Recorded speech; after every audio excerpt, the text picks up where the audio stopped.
জীবন তো একটাই, আসলে জীবনের সাথে লড়াই করে আমাদের চলতে হয়, বাঁচতে হয়।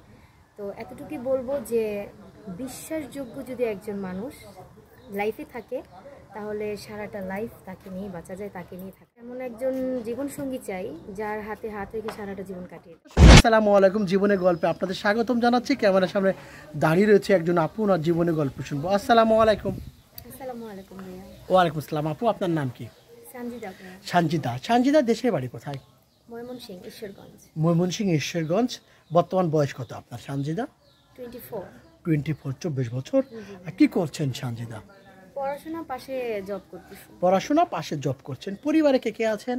ছোট ভাই, আম্মু আর আমি। ছোট ভাই, আম্মু আর আপনি। আম্মু আর আপনি আছেন। বাবা কি হচ্ছেন? আব্বু 7 বছর হয়েছে মারা গেছে। 7 বছর হচ্ছে মারা গিয়েছেন। আরেকটা প্রশ্ন, আম্মু এবং আপনার ছোট ভাইকে দেখাশোনা কে করছেন? অবভিয়াসলি ভাইয়া, বড় যেহেতু আমি, আমারই করতে হচ্ছে। আপনি করছেন। এই যে খরচ, টাকা পয়সা কোথায় থেকে আসে? একটা মাসের তো একটা কষ্ট আছে। হ্যাঁ অবশ্যই, এটা হচ্ছে মানে আমার দিক থেকে আসে। আমি জব করি, এই পার্ট টাইম যেটা করি এটা দিয়ে কোনো রকম চলতে হয়। জব করছেন। আপনি কি আপনার বিয়ে শাদী হয়েছে? না না ভাইয়া, বিয়ে শাদী হয় নাই। আচ্ছা, মানে যদি আপনি বিয়ে করবেন, এক নারী হিসেবে জন্মগ্রহণ করছেন, বিয়ে তো করতেই হবে, তাই না? আজ হলে করতে হবে, কাল হলে করতে হবে। যদি করেন, আপনার ভাগ্যে যদি বিয়ে হয়, কেমন ধরনের ছেলে আপনি পছন্দ করবেন? ভাইয়া এটা আসলে আমি বলতে চাচ্ছি যে মনের একটা মিল থাকতে হবে, সে আমাকে বুঝবে, ভালোবাসবে, কোনো খুঁটি থাকবে না ভালোবাসা। খুঁটি মানে কোন দোষ? মানে কোনো দোষ গুণ থাকবে না। কথা হচ্ছে আমাদের এখনকার জেনারেশনে দেখা যায় অনেকে মিথ্যে কথা বলে, রিলেশন থাকতে আরেকটা রিলেশন করে, মনের মিলে অনেক ধরনের মানে অনেক হয়, এগুলো থাকবে না। নিখুঁত ভালোবাসা, নিখুঁত, একদম নির্ভেজাল, জমজম কুয়ার পানির মতো পরিষ্কার থাকতে হবে। তার মনটা যেন ফ্রেশ থাকতে হবে। নিঃশ্বাস বন্ধ করে যেন তাকে খুঁজেন আপনি। হ্যাঁ, যে আপনাকে ভালোবাসবে বা বিয়ে করবে, সারা জীবন তার সাথে থাকবেন। অবশ্যই ভাইয়া, কেন থাকবো না। অনেক সময় দেখা যায় আপনারা ইয়াং, যেহেতু 24, একজনকে ভালোবাসেন, আরেকজনের সাথে পরকীয়া করেন।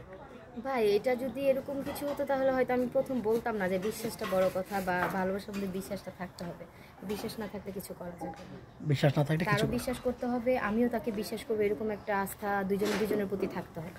দুজনের প্রতি থাকতে হবে। ছোট্ট একটি প্রশ্ন, নামাজ কালাম পড়া হয়? অবশ্যই, বাট মাঝে মাঝে কোনো, যেমন জব করি তো জবের ক্ষেত্রে অনেক সময় অনেক ওয়াক্ত পড়া হয় না।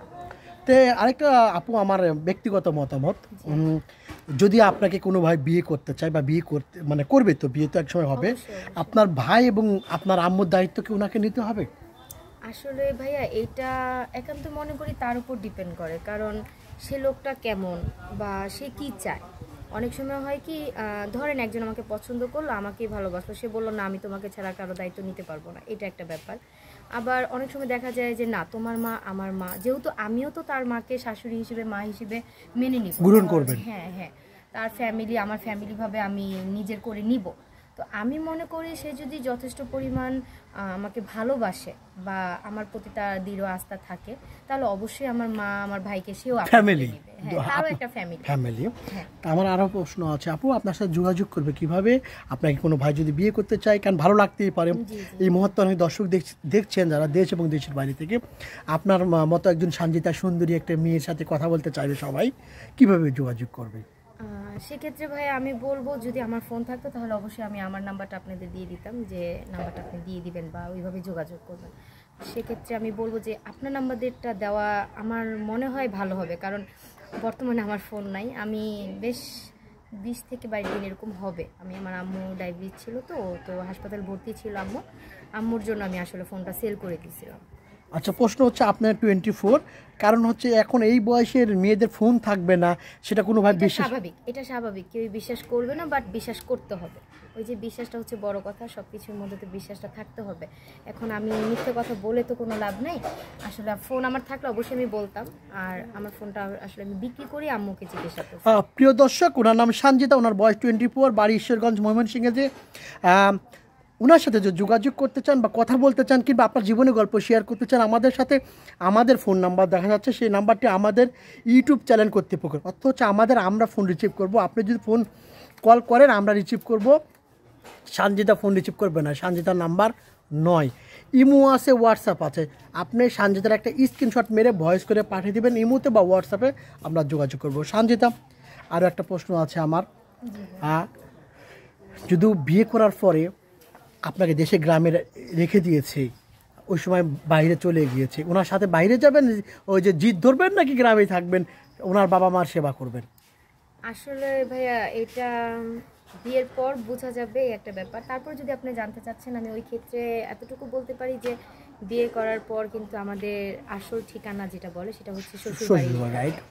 তো যদি শ্বশুরবাড়িতে অবশ্যই তার বাবা মা ফ্যামিলি থাকে, তাহলে আমি চেষ্টা করবো আমি ওইখানে থাকবো। যেহেতু আমি আমার মা বাবা মানে ভাইকে ছেড়ে আসতেছি, অবশ্যই তার ফ্যামিলির সাথে থাকবো। আর উনি যদি চায় যে না তার ওয়াইফকে সে তার সাথে নিয়ে যাবে, তাহলে তার ফ্যামিলি বা সে ভেবে যেই ডিসিশন নেবে ওইটাই। ভালো থাকবেন সঞ্জিতা, আসসালামু আলাইকুম। ওয়ালাইকুম আসসালাম।